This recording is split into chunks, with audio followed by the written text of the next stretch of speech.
Let's be honest, if you're under 35, housing in the UK is a joke. Not even a joke, a dumpster fire.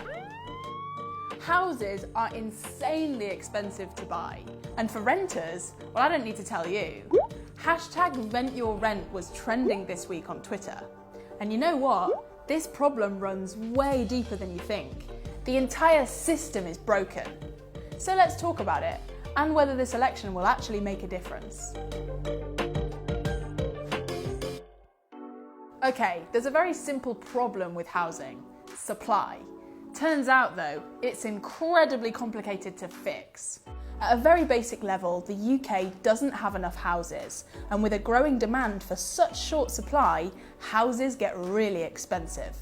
The average house in the UK these days is over 200 grand. That's a whopping 173% increase on the average price in the 1990s, and wages haven't kept up, rising only 19%. Houses being so expensive drags rent prices up too. And expensive rent has another knock-on effect of making it really hard to save up to buy a house. So you can see the whole system is working against itself. No wonder 1 in 4 young adults are thought to be living at home with their parents. It's been happening so much, they've been given a name: Boomerang Millennials. What did you say? Nothing, Mum! So the obvious question, how can we not have enough houses? Let's just build some more. Well, that's the party's solution in England anyway, as pretty much everyone is promising to build hundreds of thousands of homes. To build. We build. But that's so many. For context, if you include every home that's built each year, social and private, we still hardly ever crack 150,000. Luckily, our party leaders are always on building sites, conveniently surrounded by cameras. There you go. Well, don't forget we're on the record number under Conservatives. There's a trend with broken promises and housing. Take the Conservatives in 2015. Their manifesto promised 200,000 new homes for first-time buyers.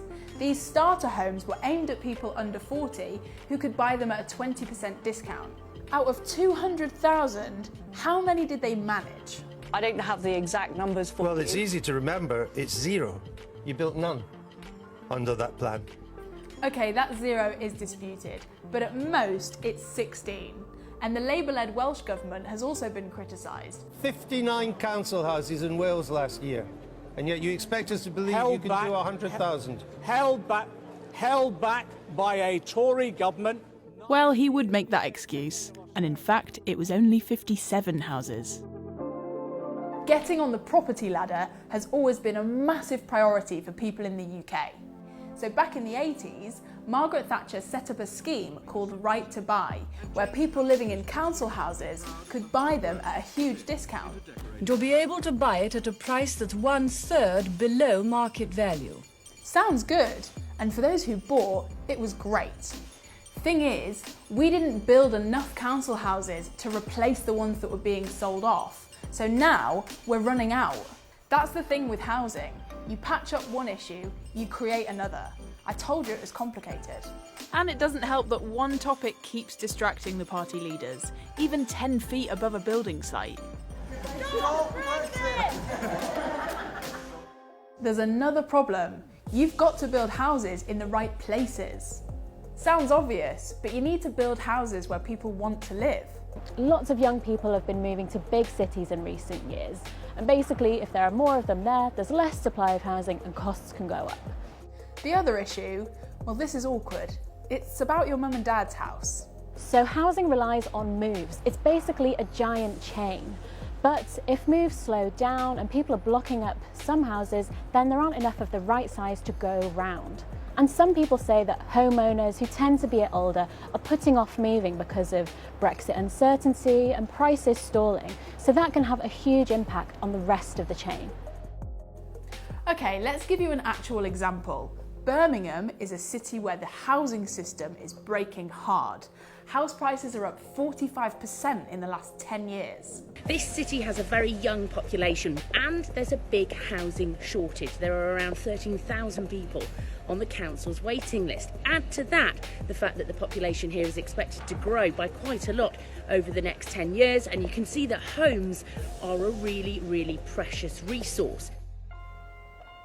For a lot of us, buying just isn't realistic. In England, private renting has doubled in the last 20 years. Over a third of 25 to 34-year-olds rent privately.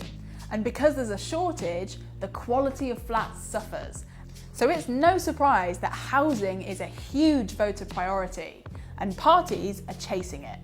Empower tenants and control rents. We're the party that actually builds the homes that this country needs. Renters' rights are really big in the run-up to this election. The Tories want to introduce a deposit that you can transfer between different properties, but Labour want to introduce rent caps on prices.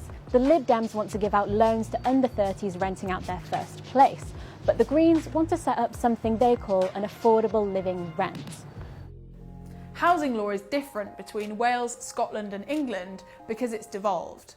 Renters actually have more rights in Scotland than they do in England. If you were to come and live, say, somewhere like here in Glasgow, when you get a tenancy out, there's no end date. So you can stay there for as long as you want, as long as you don't break the rules. And your rent will only be increased once a year, and you can challenge that if you're not happy. And when renting goes really wrong, the consequences can be so severe. In England, a quarter of homelessness is caused by a tenancy ending.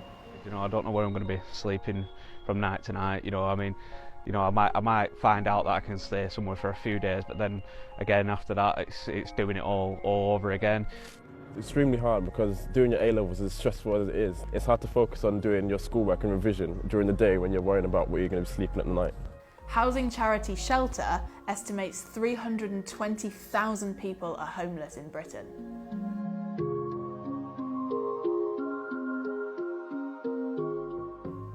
So, whatever promises parties make to build houses, just remember it's so much harder to turn that into an actual reality.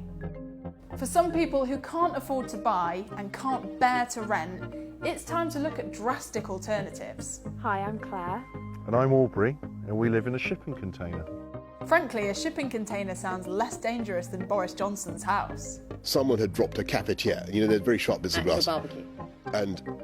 And yeah. To be honest, whoever wins this election, the party's track records suggest not enough houses are going to get built.